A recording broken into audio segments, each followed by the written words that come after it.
Je vous demande d'accueillir la co-scénariste et réalisatrice Maïwen, accompagnée ce soir de Stéphanie Lamone, journaliste et critique de cinéma, pour ce masterclass spécifique spécialement pour vous ce soir.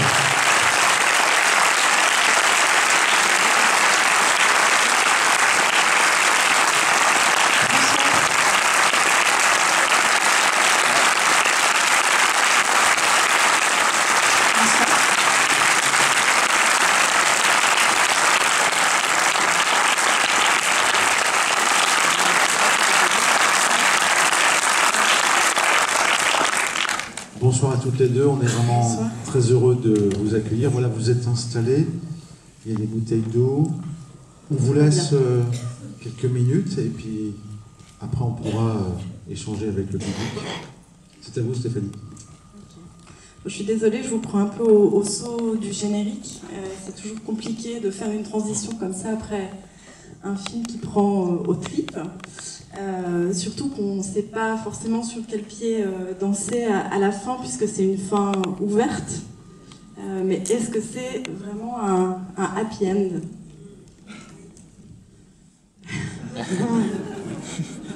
Est-ce que sur le papier, en tout cas, vous vouliez un happy end? Est-ce que vous avez hésité entre plusieurs fins?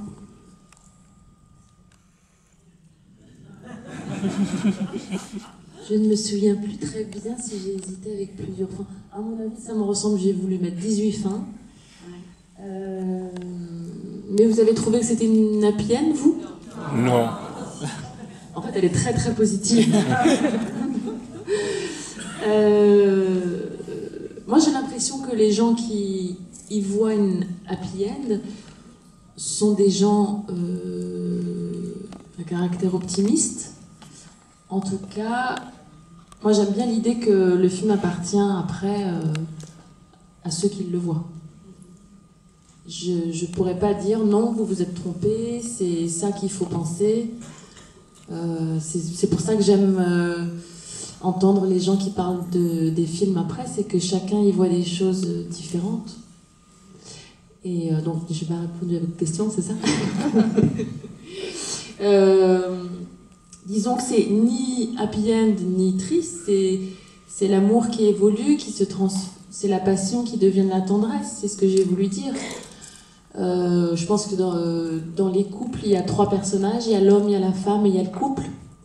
Alors on peut dire effectivement que si on se place du point de vue du couple, ça se termine mal, mais si on se place derrière chaque être humain, tous les deux, ça se termine bien, parce que peut-être qu'après ils vont savoir mieux choisir leur partenaire. En fait, ils n'étaient pas faits pour être ensemble. Et puis vaut mieux, oui, voilà. Mais ce qui est fou, c'est qu'à la fin, on n'a pas envie de les quitter, et en fait que presque il y a un autre film qui pourrait commencer à la fin, qui suivrait cette fois Giorgio, en fait, de son point de vue à lui, après l'émancipation de Tony. En fait, on aurait presque, enfin, le film appellerait presque une suite avec le personnage de Giorgio, en suivant lui et sa souffrance à lui. Est-ce qu'à un moment donné, est-ce que ça vous intéressait dans l'absolu de faire ce film-là, en fait? La suite avec Giorgio, de son ça s'appellerait Marraine. Non, mais une sorte de diptyque, je sais pas. Ce serait intéressant. Ouais, mais non. Non. J'ai envie de passer à autre chose après. Ouais. J'ai envie de faire un film différent, mais en tout cas, à l'écriture des scénarios, comme j'avais décidé de ne pas juger mes personnages, je voulais donner la possibilité à chaque personnage de s'exprimer et de le montrer seul. Or, vous avez vu que Giorgio n'est jamais là sans elle. En revanche, elle est souvent là sans lui. Donc, à un moment donné, je me suis dit, il faut prendre position d'un point de vue. Et j'ai découvert que c'est pas parce que je prenais le point de vue de la fille que je jugeais mon Giorgio. Moi, je l'aime, ce Giorgio du film. Je n'ai pas envie qu'on ne l'aime pas. J'ai envie qu'on le comprenne, qu'on le trouve séduisant, mais qu'on se dise, mais il peut pas être avec elle, il peut pas la rendre heureuse. C'est souvent le cas quand on tombe amoureux. On croit que l'amour est plus fort que tout, que ça peut résoudre les problèmes du bonheur, et puis on se rend compte que l'amour et le bonheur se donnent pas toujours la main. Mais quand c'est le cas, c'est exceptionnel. Mais ce qui est fou aussi, c'est que le film peut être perçu de façon très différente selon son vécu et selon qu'on est un homme ou une femme aussi. Oui, je pense beaucoup. Voilà, on se l'approprie de façon très personnelle.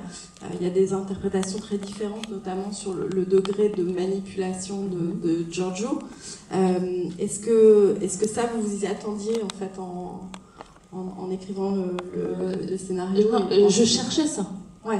Je ne voulais pas que le spectateur se dise il y a le méchant et puis il y a la gentille. Non, parce que je pense que ça reflète pas la vie. Ce qui reflète la vie, c'est de... On est toujours le pervers de quelqu'un et l'ange de quelqu'un d'autre. J'ai l'impression que la vie, c'est pas noir ou blanc, c'est quand même gris, c'est compliqué. Enfin, on sait bien qu'on tombe pas toujours amoureux de la personne qui nous convient.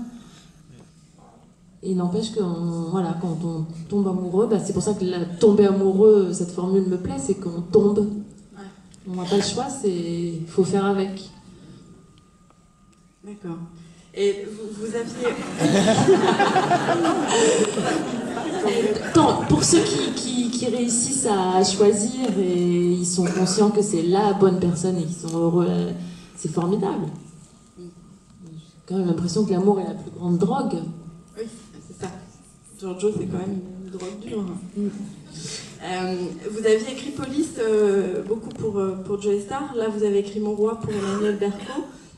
Est-ce que, en fait, vous avez toujours besoin d'écrire pour quelqu'un? Est-ce que ça aide? Oui, je crois que ça aide. Enfin, moi, ça m'aide en tout cas pour au moins un personnage. Mais après, personne n'est irremplaçable. Si elle avait refusé, j'aurais trouvé quelqu'un d'autre. Et puis pareil pour Vincent Cassel.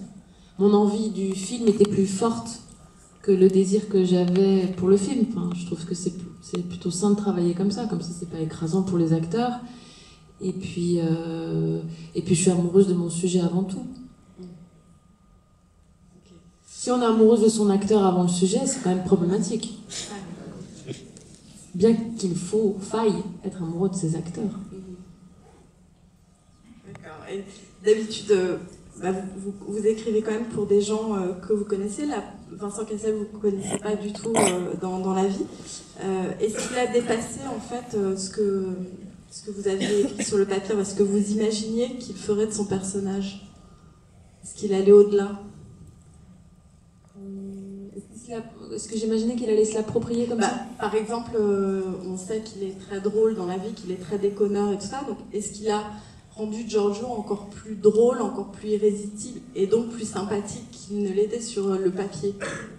Oui, parce que je me souviens qu'il disait c'est un peu trop un salaud sur le papier, je te préviens, je vais le défendre. C'est ça. Mais quand il m'a dit ça, j'ai compris dans ses yeux qu'il pensait que j'allais être contre lui, mais je lui ai dit mais c'est ça que je veux, c'est que tu le défendes. C'est un salaud qui le justifie bien en fait, Giorgio. Donc il sauve Giorgio, il a sauvé Giorgio. Il l'incarne. Est-ce que vous l'avez aimé, Giorgio? Oui. Il y a toutes les filles qui disent oui.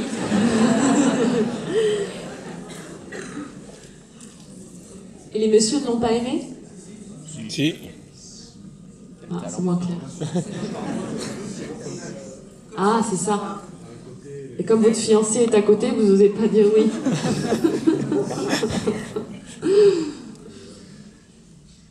Mais c'est ce que Vincent Cassel disait beaucoup sur le plateau. Il disait ce Giorgio,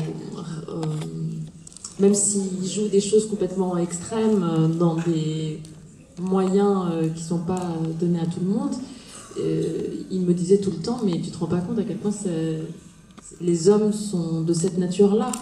Ils y travaillent, c'est bourré de compromis, mais... certains aspects, oui. Ouais.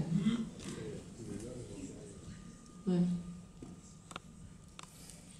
Et est-ce que les femmes s'y reconnaissent dans Anthony? Non. Et est-ce que vous avez demandé à Emmanuel Berco de se muscler, je crois, en préparation, de s'entraîner physiquement? Vous la vouliez tonique? Pourquoi? Elle était pas grosse, elle était pas toute molle, hein. Parce que je me fais passer pour un coach sportif. Non, mais parce que d'abord ça permettait de. Elle était tellement angoissée, elle se mettait tellement la pression que je me disais au moins elle va se défoncer au sport et ça va la calmer déjà. Et d'une.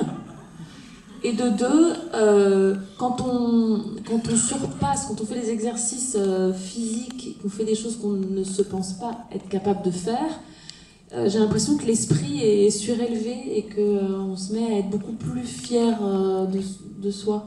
En tout cas, elle accorde beaucoup d'importance au physique et tout, et je voulais qu'elle se sente sèche, je voulais qu'elle ait du respect pour elle, pour son corps, et puis elle avait beaucoup de scènes de nu, et je voulais qu'elle se sente le plus en confiance possible. Elle dit aussi que ça lui a beaucoup servi, juste pour le tournage, en fait, pour votre direction d'acteur qui est un peu physique. Ouais. Donc du coup, elle dit que ça l'a beaucoup servi aussi pour tenir sur la longueur, en fait, du tournage. Ouais. Vous ne trouvez pas votre direction d'acteur spécialement physique, ouais. Ah non? Non. Donc pas du tout coach sportif. C'est physique, c'est-à-dire courir dans tous les sens et tout? Non, mais dans la longueur, en fait, dans les prises, le fait que vous... Oui, mais elle ne porte pas les caméras, c'est les caméramans qui portent les caméras. Mais la longueur des prises pour les acteurs, c'est quelque chose de physique quand même. Non, c'est une question de concentration pour moi. On Bon, après, la concentration peut être physique, hein, c'est un grand débat, mais c'est plus on tourne longtemps sans couper, plus les gens oublient leurs mauvais réflexes qui sont devant une caméra. C'est-à-dire que Emmanuelle avait effectivement beaucoup de difficultés à oublier qu'elle était filmée. Elle se préoccupait un peu trop des places de caméra et je voulais qu'elle se lâche, quoi. D'accord. Et c'est évidemment aussi beaucoup un film sur le corps. Et quand vous filmez en fait dans le centre de rééducation, on a l'impression que vous êtes fasciné par les corps cassés, blessés. C'est le cas? Alors, j'ai torturé mon actrice, je lui ai fait faire du sport, je suis fascinée par... c'est bien, ma réputation. Non, mais là, filmer ça dans le centre de rééducation. Non, il se trouve que je suis tombée sur ce bouquin, sur les douleurs, et qu'en le feuilletant, je suis tombée sur le genou. Il y avait écrit, c'est la seule partie du corps qui plie vers l'arrière, l'arrière c'est le passé, etc. Ça m'a fait rire, et puis après c'est resté dans ma tête et ça m'a inspirée. Et j'ai voulu faire un film sur ça, sur les gens qui se réparent le corps en fonction de ce que ça évoque dans leur vie. Et puis comme je voulais aussi faire ce film sur cette histoire d'amour passionnel, à un moment donné j'ai essayé de voir les deux ensemble et tout d'un coup ça m'a déclenché de nouveau l'envie de faire le film et le fait de passer à l'acte, parce que j'en avais envie depuis 10 ans mais j'arrivais pas à passer à l'acte. Et là tout d'un coup, en mêlant le corps avec l'esprit, je trouvais que ça amenait une certaine distance entre le personnage de Tony qui permet d'avoir de la hauteur sur son histoire. Parce qu'au début, le film que j'avais en tête, c'était uniquement l'histoire d'amour de A à Z dans l'ordre chronologique. Or là, maintenant, avec l'accident, ça lui permet de... on comprend à la fin pourquoi elle a acquis à une certaine sagesse et tendresse envers lui. Et je suis assez d'accord sur l'idée que le corps reflète aussi comment on a malmené son esprit émotionnel, oui. J'aime bien cette idée-là. D'accord. Juste question pragmatique, en fait, dans le centre de rééducation, les patients sont des acteurs ou c'est des acteurs mélangés à des vrais patients? Non, tous les gens qui sont un peu marrants, là, toute la bande, c'est des gens que j'ai rencontrés dans le centre de rééducation quand j'ai été en visiter, plusieurs. Je les ai rencontrés et je les trouvais vraiment marrants. Et je leur ai proposé de revenir 6 mois après pour faire le film. Mais ils étaient plus blessés. Ils s'étaient soignés. Et donc après, en revanche, ils sont tous devenus acteurs. Ils ont tous pris un agent. Tout le monde peut avoir envie d'essayer de faire acteur. Et est-ce que vous avez revu en fait certains films comme des balises pendant l'écriture, comme des balises, comme des repères en fait pendant l'écriture ou pendant la préparation du film, comme des inspirations, ou au contraire pendant cette période-là vous préférez être dans une bulle? Non, j'aime toujours voir des films avec des sujets qui sont proches du mien, mais non pas parce que je suis en manque d'inspiration, mais plus parce que j'ai envie de voir ce qui a été fait autour de ce sujet. C'est juste que je suis curieuse et ça aiguise ma curiosité, quoi. Ouais. D'accord. Et là, comme sur Police, j'ai vu plein de films sur la police, mais pas parce que j'avais pas d'idée, parce que juste j'avais envie de voir pour découvrir. D'accord, donc là vous avez vu plein d'histoires d'amour passionnelles. Ouais. Lesquelles par exemple? J'en ai vu un paquet. Ça va de 9 semaines et demie à...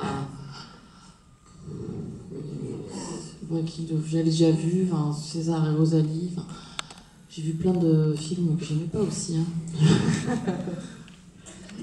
Et est-ce que vous avez demandé à votre équipe ou à votre acteur de visionner certains films pour leur donner des pistes?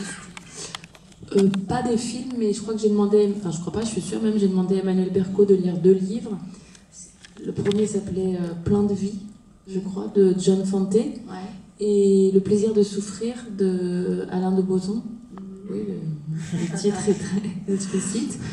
Et Vincent, non. Non, parce que Vincent, j'ai très vite senti qu'il avait capté que c'était un intuitif, alors que Emmanuel est une cérébrale, elle a besoin de s'enrichir. Ça calmait beaucoup la pression qu'elle se mettait aussi quand je lui donnais de la matière pour se préparer. Parce que comme je voulais pas faire de lecture ni de répétition, je sentais qu'elle se sentait trop dénudée, quoi, qu'elle avait besoin de matière. Donc c'est un peu comme si je lui avais fait croire qu'elle se préparait, alors que c'était juste pour un peu lui faire plaisir. C'était pas très important en soi qu'elle ne lise pas ses livres. D'ailleurs, sur le plateau, j'ai découvert qu'elle avait un cahier grand comme ça, écrit à la main, chaque ligne. Je sais pas ce qu'elle se notait. Des passages des livres, peut-être. Et pourquoi ces 2 livres-là, en fait? Alors, John Fante, c'est du point de vue d'un homme qui laisse sa femme enceinte, qui délaisse sa femme enceinte. Et on est vraiment dans le cerveau de cet homme. On comprend qu'il aime sa femme, mais que pour plein de raisons, il peut pas être à ses côtés. Et l'autre, Le plaisir de souffrir, alors là, c'est vraiment une histoire du point de vue de la fille qui tombe amoureuse d'un homme avec qui c'est un conte de fées au départ, et puis petit à petit, avec les mêmes traits de caractère de Giorgio, petit à petit, la casse, et à la fin, c'est une victime. Alors que moi, dans mon film, je voulais qu'à un moment donné, la situation s'inverse, que ce soit elle qui reprenne le dessus et lui qui rame à sa façon. Stéphanie Maïwenn, je peux juste me permettre d'intervenir avant de pouvoir échanger avec le public, puisque là j'essaie de rebondir sur ce que vous venez d'échanger. Vous évoquiez donc des livres. À un moment dans le film, il y a une séquence avec un livre. Romain Gary. Voilà, Romain Gary, La vie devant soi. Je me demandais si c'était un clin d'œil à Romain Gary ou à Romy Schneider, puisque le film avait été adapté au cinéma. Est-ce que c'est La vie devant soi? Ouais.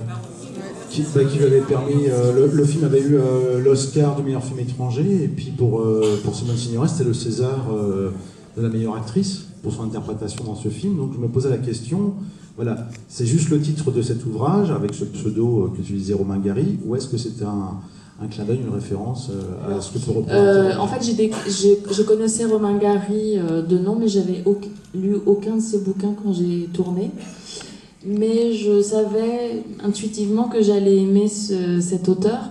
Je dois dire que c'est surtout le titre, La vie devant soi, qui m'a attirée. Bon, je savais à peu près qui était Émile Ajar, Romain Gary, etc. Donc je savais que c'était pas de la merde, quoi. Donc je lui ai surtout fait lire le livre pour La vie devant soi. Et il se trouve qu'après, j'ai découvert Romain Gary et j'adore. Donc voilà, je sais pas si ça vous aide. Mais c'est plus pour, au départ, c'est plus pour le titre. Je voulais profiter en fait de votre échange parce que vous évoquiez en fait des romans et j'aime bien l'idée des passerelles entre romans. En tout cas, je savais pas sur Romy Schneider et Simone Signoret. Pas Romy Schneider, pardon, Simone Signoret. Ah, Simone oui. Signoret, pardon. Alors, je profite justement de cette Peut-être qu'on peut la laisser continuer ses questions. Ouais. Avant de pouvoir échanger un petit peu avec la salle. Ouais. D'accord, je continue un peu. D'accord. C'est elle qui va le lancer. C'est elle qui va le lancer, très bien, Stéphanie. Ok. Vous me faites un clin d'œil? Un clin d'œil? Ouais, je vous verrai Ça va être d'ici. difficile. Non, mais quand elle aura fini ses questions, peut-être elle pourra dire à la salle. Très bien, Fais pas de comme tu souci. sens. Ouais, ok. Juste, je reviens sur le titre en fait du livre d'Alain de Botton, le plaisir de souffrir. Est-ce que pour vous, Tony a une part de masochisme? J'ai pas lu le livre, hein, mais c'est le titre du livre. J'ai déjà lu La vie devant soi. Non, je parle Ah, de le plaisir de le souffrir. Pardon. Ouais. Non, moi je dirais pas ça. Je dirais plutôt que c'est une battante qui se bat pour aimer et qui. Puis c'est une avocate. Enfin, Ouais. c'est pas pour rien que j'ai choisi qu'elle soit avocate dans le film, c'est qu'elle a toujours l'habitude de défendre et la passion de défendre. Donc forcément, elle est amoureuse, elle va le défendre corps et âme. Je trouvais que ça allait ensemble avec son travail. Moi, je crois pas qu'elle est masochiste. Je sais pas, qu'est-ce que la salle en pense? Ah. Non, elle vit son histoire, elle a la tête dedans et elle la vit. Donc elle peut pas être masochiste. On peut pas dire que tous les gens qui se battent sont masochistes. Elle est amoureuse tout simplement, et elle vit son histoire. Moi, je dirais même que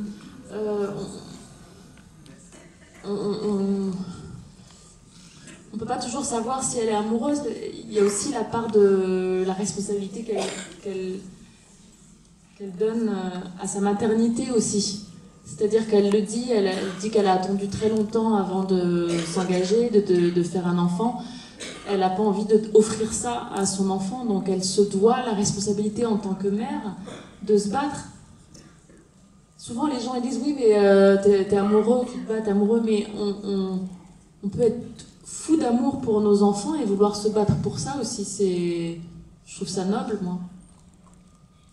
Parfois c'est difficile, on dit oui mais pense à toi, pense pas à tes enfants, mais ça va ensemble, c'est pas des tiroirs dans le cerveau. Ce qui nous rend heureux, c'est quand même beaucoup, ça passe beaucoup par le regard des enfants. Quand on sent que nos enfants sont heureux, on est quand même déjà à moitié heureux. Aussi, il faut aussi avoir notre part d'adultes et il faut que toutes les cases soient remplies pour avoir un bonheur à 100%, mais quand même les enfants, c'est quand même la moitié. Enfin, voilà. Ah oui, je suis d'accord, mais j'assume. Oui, je suis d'accord. Ça va les mettre en colère. Mais je suis d'accord que pour une maman, j'ai l'impression de ce que je ressens dans la vie, qu'elle aura plus envie de se battre pour son couple, pour sentir ses enfants heureux que les papas. Ça vous met en colère, les hommes, que je dise ça?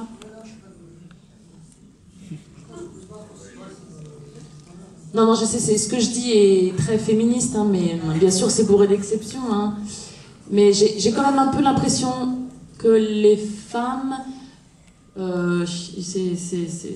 leurs enfants, c'est elles. Je sais pas comment dire.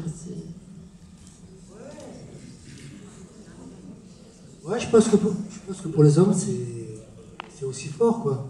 Même si on les a pas portés dans nos entrailles, mais on les aime autrement, quoi. C'est un amour aussi fort, mais ça ne se vit. Je pense pas que ça se vive pareil. Non, ça se vit pas pareil. Ouais. Mais vous savez, j'ai l'impression que les femmes sont quand même assez victimes de ça. C'est un amour totalement qui nous dépasse. l'amour qu'on donne à nos enfants. Je sens que vous avez pas mal de questions, donc c'est peut-être le moment de vous passer la parole directement. Ils vont circuler, juste levez la main pour qu'on puisse vous emmener un micro. Voilà. Je vous félicite pour votre film qui est vraiment... Excusez-moi, Levez j'aimerais la main, voir. vous êtes tout. Voilà. Okay. Ah oui, voilà, oui. Le film est vraiment extraordinaire. Mettez bien le micro devant la bouche, s'il vous plaît. Il est certain que du début à la fin, on est pris au trip. Je ne sais pas comment l'a vécu Emmanuelle Berco, mais elle méritait à 100% son prix festival. Je pense que Vincent Cassel, je ne sais plus qui l'a eu le prix. C'est elle. Non mais, homme. Vincent Lindon. Ah oui, et je connais le film, il était parfait. Mais c'est vrai que Vincent Cassel, il rentrait dans le personnage comme c'est pas possible. On le prend pour un salaud, parce que c'est un salaud dans le film. Pour moi. De la façon dont il se conduit vis-à-vis d'elle, qu'il adore, c'est quand même très dommage. Mais elle, la femme, pour jouer ça, ça a dû être quand même très dur. En dehors des séquences de nu qui ne sont pas forcément évidentes à jouer, tout ce qui était souffrance, tout ce qui était au moment où elle n'était pas toujours belle, parce qu'il y a des moments où elle n'est pas belle dans le film, mais elle est tellement transfigurée par ce qu'elle ressent que c'est incroyable. C'est incroyable. Donc je vous félicite, c'est super. Merci. On sent l'émotion dans votre voix, hein, madame. Et le monsieur devant, juste voilà, j'arrive à vous tout de suite. C'est votre 4e film en tant que réalisatrice. Et c'est la première fois où on ne vous voit pas devant la caméra. Il y a une raison qui a fait qu'à un moment, vous décidez de ne plus être à l'image. Oui, à un moment donné, j'ai envie d'expérimenter des façons différentes de travailler.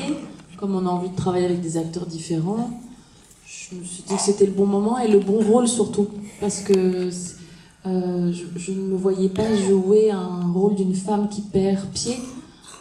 Alors que sur un tournage, il faut garder une offre, il faut diriger son équipe. Donc c'était 2 sentiments qui ne pouvaient pas cohabiter. Mais j'ai découvert que je pensais que la liberté que j'allais gagner, en fait, c'est beaucoup plus compliqué que ça, en fait. Oui, j'étais contente d'arriver le matin et de ne pas passer par maquillage, coiffure, etc. Mais en fait, c'est plus compliqué que ça parce que de jouer avec ces acteurs tout en les dirigeant, c'était quand même, mine de rien, un gain de temps énorme et un distributeur d'énergie. Quand on voit quand on voit le metteur en scène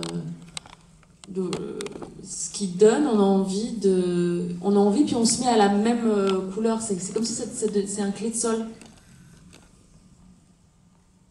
Monsieur, vous voulez réagir? Ça fonctionne, hein, pas de souci. Bonsoir, Nawal. Bonsoir. Donc, tout d'abord, je voulais vous remercier pour vos films. Mettez bien le présente, et pour être présente à Aix, on est ravis de vous avoir. J'aime beaucoup ma ville, donc je suis très content. On a des gens qui nous font le plaisir de venir. Donc, j'ai beaucoup aimé le film et je reconnais que votre qualité principale, c'est de savoir jouer avec les émotions. Et vous jonglez parfaitement bien entre les moments de bonheur, les moments de joie et les moments de tristesse. Cependant, quelquefois, on a l'impression que vous avez tendance à confondre la vie et le cinéma.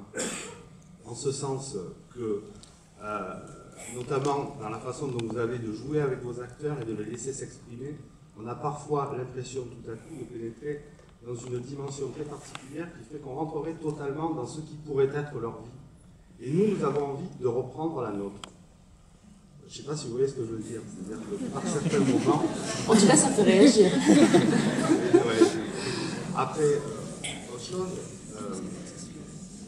on a l'impression aussi d'oublier parfois des éléments de mise en scène.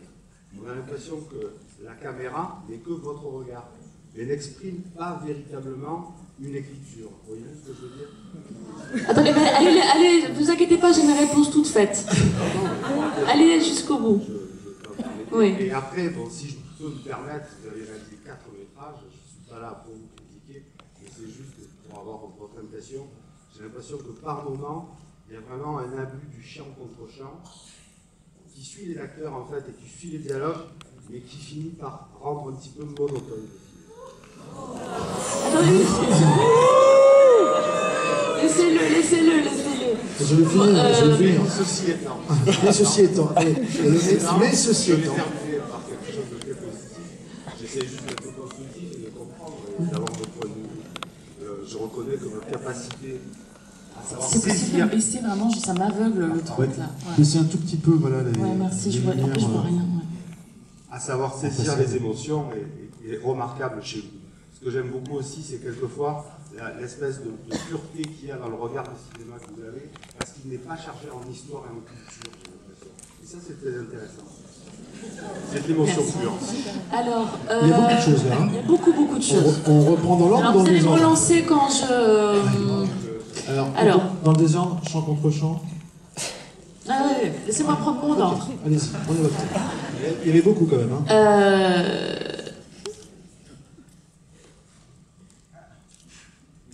Alors, j'ai pas honte de mon inculture.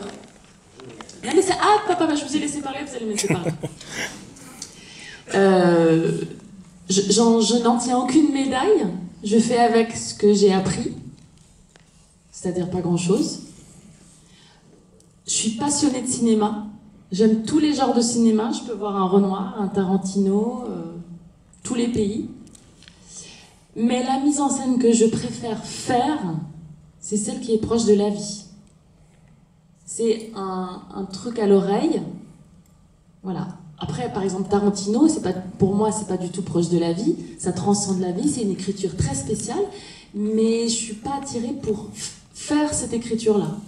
Moi, l'écriture que j'aime, c'est une écriture qui se met en retrait, qui met l'être humain en avant, les sentiments en avant.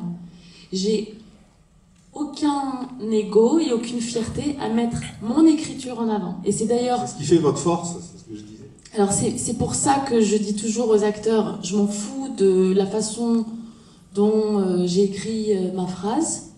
Il est très rare que ma phrase tombe pile poil comme du papier à musique, si vous voulez.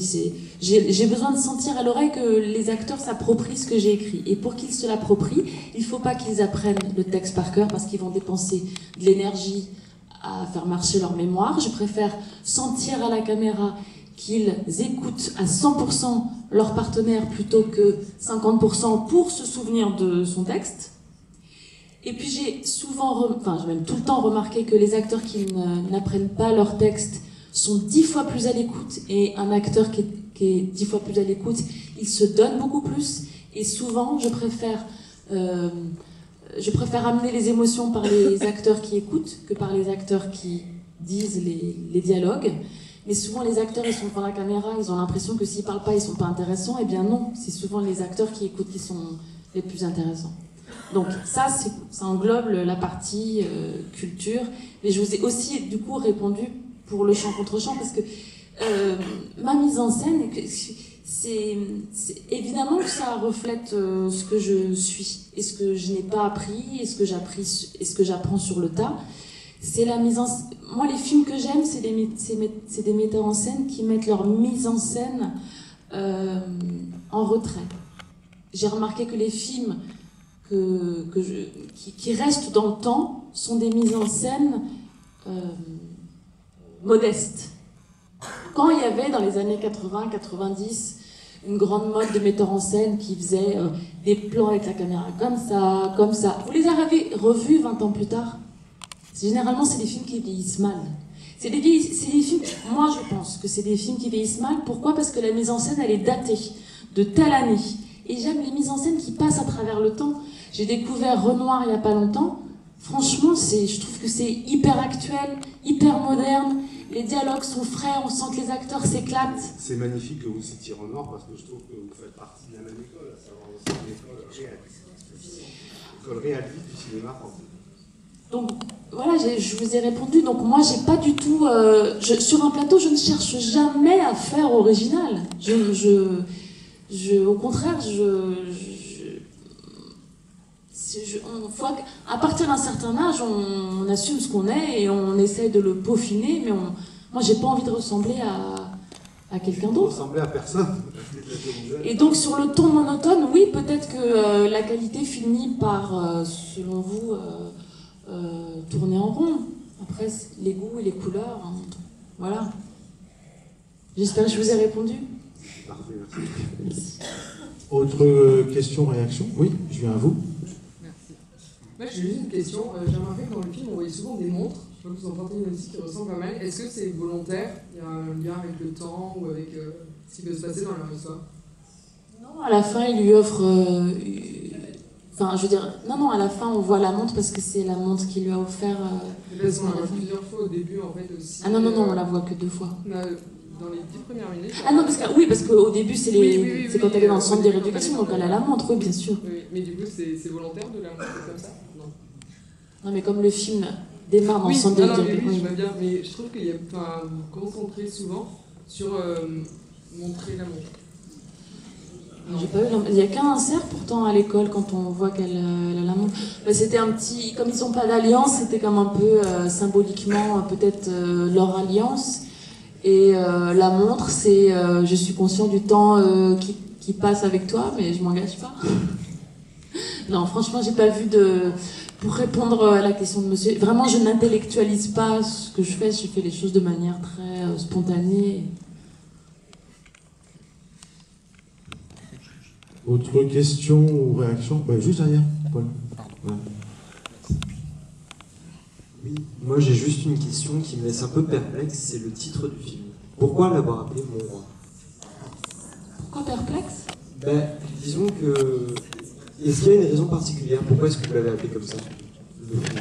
Parce que je trouve que ça correspond à leur rapport, qu'il y avait...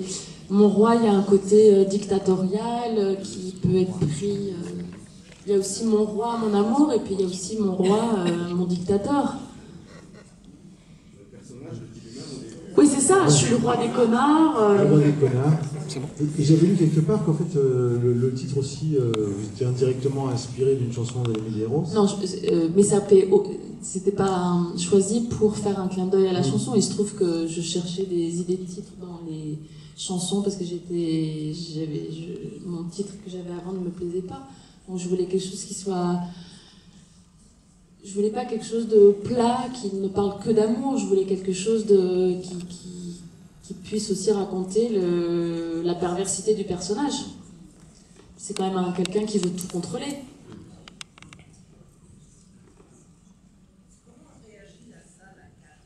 Comment réagit la salle à Cannes? À quelle heure? Disait madame. À quelle heure? Ça dépend des horaires de projection. Donnez le micro à la dame, s'il vous plaît. Merci. Lorsqu'il a été présenté à Cannes, quelle a été la réaction du public? En fait, je vous explique, il y a plusieurs projections à Cannes. Il y a celle de 8h du matin de la presse. Dimanche matin, c'était? Voilà. Et puis il y a celle du soir avec l'équipe qui monte les marches et tous les invités, etc. Donc moi, j'ai été qu'à celle du soir. Et pour moi, elle s'est très bien passée. Et donc Emmanuel Berco était avec vous, ainsi que Vincent Cassel. Oui. D'accord. Donc la salle a super bien réagi. Ah oui? Parce que je sais que pour Vincent Lindon, qui a été mis comme acteur principal, lui, la salle lui a fait une standing ovation. Ah mais moi aussi, hein. Ah, c'est ce que je voulais. Moi, ça durait plus longtemps que lui. 10 minutes. Et bim. Toc. Vous disiez. Et Vincent Lindon, il voulait jouer dans mon film, et moi, je voulais pas. Parce que moi, je voulais Vincent Cassel. Tac. Continue ou pas? Autre question, réaction, oui, devant. Bonsoir. Je voulais vous dire déjà un très très grand bravo pour le film. J'ai vraiment beaucoup aimé. Vraiment beaucoup. Et je voulais savoir, est-ce qu'au moment du tournage, il y a eu énormément d'improvisation de la part des acteurs, hein? Ça dépendait des jours, ça dépendait des scènes, ça dépendait de leur humeur. Je dirais que Emmanuel a beaucoup plus de mal à improviser que Vincent Cassel.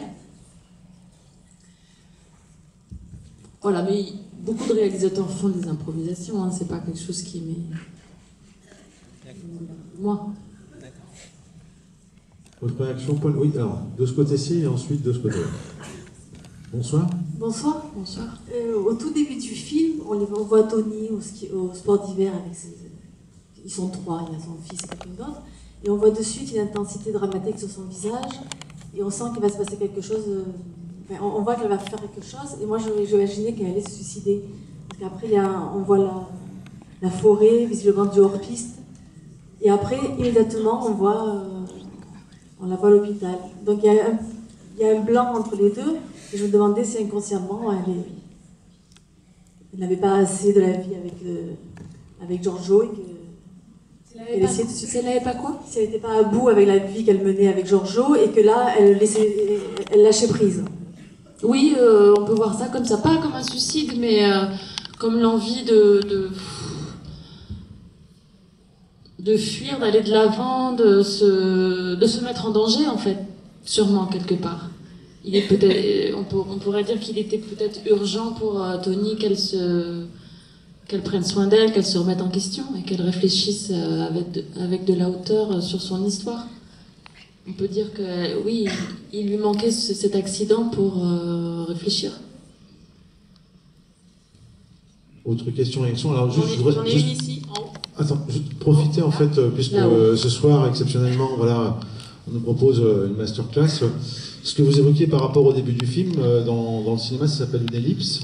Et au moment où justement elle se retrouve de la montagne avec sa chute, avec toute la métaphore qui l'accompagne, avant d'arriver donc quand elle sort de la voiture pour aller donc en rééducation, dans le son que vous entendez dans le film, il y a la musique qui accompagne et l'ambiance sonore, on a l'impression d'entendre justement pendant ce blanc que vous évoquez, on a l'impression d'entendre un bruit d'hélicoptère. Donc on peut, voilà, tout est travaillé, tout est amené pour arriver justement au moment où elle arrive en rééducation. Voilà. Je ferme la parenthèse et...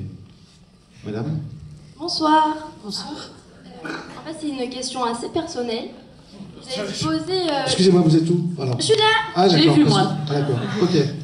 Vous avez posé la question si le public s'était personnellement identifié à un des deux personnages. Et j'aimerais vous retourner la question. Si je me suis identifiée à un personnage? Oui. Étant donné que j'ai envie que les deux personnages soient attachants, je prends pas parti. C'est ce que je disais au tout début quand on a commencé notre discussion, c'est que je veux pas juger mes personnages, donc j'essaie sans arrêt de me mettre à leur place. Et puis quant à l'identification du public, je sais pas, faudrait demander aux gens.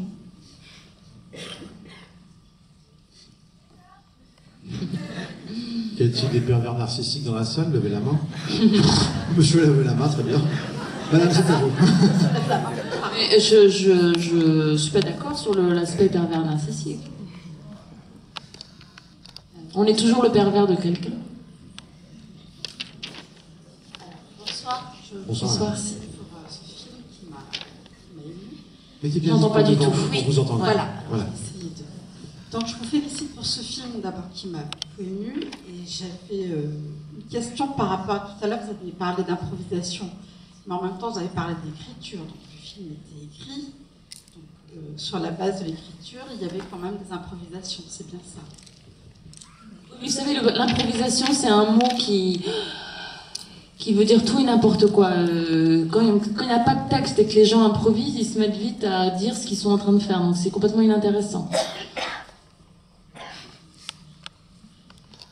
Je voulais savoir si vous êtes influencé ou si vous aimez le cinéma de Cassavetes. De Cassavetes, c'est pas mon cinéaste préféré.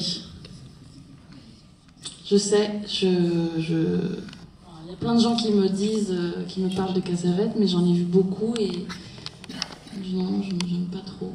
Et ma dernière question, donc dépeignez une relation de couple tumultueuse et assez quand même négative. Et à un moment donné, dans une scène du film, c'est vous qui avez produit ce film, qui l'avez écrit, qui dit aujourd'hui tout le monde se sépare pour un an, et c'est tellement beau de construire, de passer des étapes, etc. Donc là, c'est une question assez intime, mais en même temps, votre film est très intimiste. Hein. Donc est-ce que vous avez envie de faire une critique de l'état du couple actuellement, ou c'est comme ça? Non mais alors vraiment, là j'ai pas du tout les épaules pour parler en tant que sociologue sur l'état actuel du couple. Moi je suis modestement réalisatrice et j'ai fait un film sur c'est deux personnages et j'aurais pas la prétention de dire que mon couple dans le film reflète ce que est le couple au jour d'aujourd'hui. Elle dit ça parce que, comme je vous ai dit tout à l'heure, elle veut défendre son couple, son amour, son bébé et tout, mais elle veut pas s'avouer que ça ne peut pas marcher. Mais après, moi, je trouve ça très beau, les gens qui se battent. Je suis plutôt pour se battre en règle générale. Se bat, mais finalement... Oui, mais finalement quoi? Finalement, elle aura quand même vécu 10 ans avec lui. Voilà. Bon. Donc tout dépend de quel côté on se place, mais... De toute façon, c'est très personnel, les gens, pourquoi ils décident de se battre et de mettre de l'eau dans leur vin. Faut pas juger, c'est tellement intime. Est-ce que c'est qui présente ça comme un jugement ou non? Ah non, je n'ai pas arrêté de dire depuis le début que je ne juge personne dans mon film. Ni Giorgio, ni elle. Oui, c'est quand même un film qui nous amène effectivement à réfléchir sur le côté positif, négatif. Sur le côté positif, négatif de la situation quand même. C'est pas un film qui peut laisser indifférent et neutre. Hein. Oui, mais je dirais plus que c'est un film sur des gens qui s'aiment et qui ne peuvent pas être ensemble qu'un film sur le couple. C'est plus aiguisé l'idée de ce que je raconte sur le film. Heureusement, il y a beaucoup de couples qui sont faits pour être ensemble. Sachez que madame, que je suis quand même de nature optimiste. Très bien. Et puis qu'est-ce que vous voulez, l'amour c'est comme ça, on a beau savoir que il faut qu'on soit amoureux de telle ou telle personne parce qu'elle est plus belle, plus intelligente, plus saine, etc. Puis on va tomber amoureux du taré qui passe, c'est comme ça. Je pense qu'on n'a pas trop le choix. Et quand on a la chance de maîtriser son cerveau émotionnel, c'est génial. Bravo. Merci. Mais bon, malheureusement, on est aussi un peu victime de notre cœur. Une dernière question ou réaction le monsieur devant. Il y a deux questions. Oui. Une là, une là. Bonsoir, merci de ce très beau film où les deux personnages somatisent quand même beaucoup à travers leur douleur. Elle, c'est évident, lui aussi, à travers la drogue, à travers les excès dans lesquels il se perd un peu, y compris sur le plan sexuel. Je suis surpris, y compris sur le plan sexuel. Il se perd sur le plan sexuel? Oui, dans une course perpétuelle à de nouvelles aventures. Ah oui, d'accord, ok. Enfin, je l'interprète comme ça. Oui. Mais il y a une chose qui me frappe dans les discussions qui viennent d'avoir lieu, c'est que on ne parle pas du personnage de l'enfant qui est qui fait la couture entre ces deux individus très extrêmes et qui est le seul finalement à ne pas souffrir dans le film. Il n'a pas les moyens de l'exprimer, mais je pense pas qu'un enfant qui voit ses parents se déchirer ne souffre pas. Je pense qu'on lui donne pas les moyens de s'exprimer, c'est tout. Enfin, je dirais simplement que vous ne lui avez pas donné l'occasion de s'exprimer, mais ça ne me gêne pas du tout. Alors, vous savez, c'est pour eux la rédemption, en fait, de pouvoir porter cet enfant, et les dernières images montrent une réconciliation qui ne va pas vers un rapprochement, mais quand même une satisfaction intellectuelle d'avoir pu procéder à l'éducation de l'enfant et de le mettre sur une orbite positive, je dirais que d'après les critères scolaires. D'abord, j'ai fait un choix de rester concentré sur l'homme et la femme. Je n'avais pas envie de partir sur un autre film sur la souffrance d'un enfant, parce que c'est soit on le fait à 100% et c'est un autre film, soit on le fait pas. Moi j'aime pas trop les choses à demi-mesure. Déjà c'est dur de se concentrer sur les sentiments du couple, si en plus je mêle l'enfant, implique plein d'autres choses. Donc c'est vrai que j'ai fait le choix, mais je n'ai pas quand même l'impression d'avoir écarté ce problème-là, puisqu'on les voit chez un psy, on ne sait pas trop ce qu'il fait, mais on voit que le papa demande pardon à son enfant, que l'enfant il dit c'est pas moi c'est maman, il a 1 an et demi, 2 ans à peu près, et c'est quand même un bout de chou, donc à un moment donné il a son moment d'expression dans le film. Tout à fait. Personnellement, je l'ai vécu comme ça. Mais je suis surpris que la salle ne l'ait pas relevé. Ils ont voulu parler d'autre chose et puis ils vous attendaient pour en parler. Dernière question et réaction dans le fond. Bonsoir. Oui, j'ai beaucoup aimé le film. Mais je voulais juste avoir un truc. Mettez le micro devant et quand vous parlez, c'est pas la peine de balancer à droite à gauche parce que si on veut vraiment entendre ce que vous dites. Mais c'est le fait de m'entendre en fait. Ouais, du coup, je voulais savoir si Giorgio, vous dites que vous le considérez pas comme un pervers narcissique, mais moi j'ai jamais réussi à sentir qu'il était vraiment sincère et honnête et pas un manipulateur pendant tout le film. Du coup, je voulais savoir si à des moments en fait il était vraiment sincère quand il s'exprimait. Alors, quand il m'arrive de répondre à cette question qu'on m'a déjà posée, moi je dis que si les gens le perçoivent comme ça, c'est que c'est leur personnalité qui décide de ne pas voir sa sensibilité et la façon dont il aime Tony. C'est pas du tout comme ça que je l'ai dirigé en tout cas. Peut-être que vous, mademoiselle, vous avez besoin de preuves et d'affection différentes que celles que Giorgio donne. Moi, j'ai l'impression qu'il aime sa Tony, mais de manière différente. Mais il le lui dit à la fin. Quand elle lui dit « mais on dirait que ça t'atteint pas », il lui dit ça m'atteint, mais je ne manifeste pas de la même façon que toi. Je pense que c'est un fait, les hommes, ils ont sûrement les mêmes sentiments que nous, mais ils ont une façon d'exprimer qui n'a rien à voir avec celle des femmes. Depuis qu'ils sont petits, on leur apprend à rester dur, à pas pleurer, à pas montrer ses sentiments, à pas ressembler à une poule mouillée, etc. Donc forcément, ça façonne la sensibilité des hommes. Oui, je suis d'accord avec vous, mais il n'y a pas tous les hommes qui vont pousser leurs femmes à... Ah non, mais attendez, je redis, mon film, c'est 2 personnages.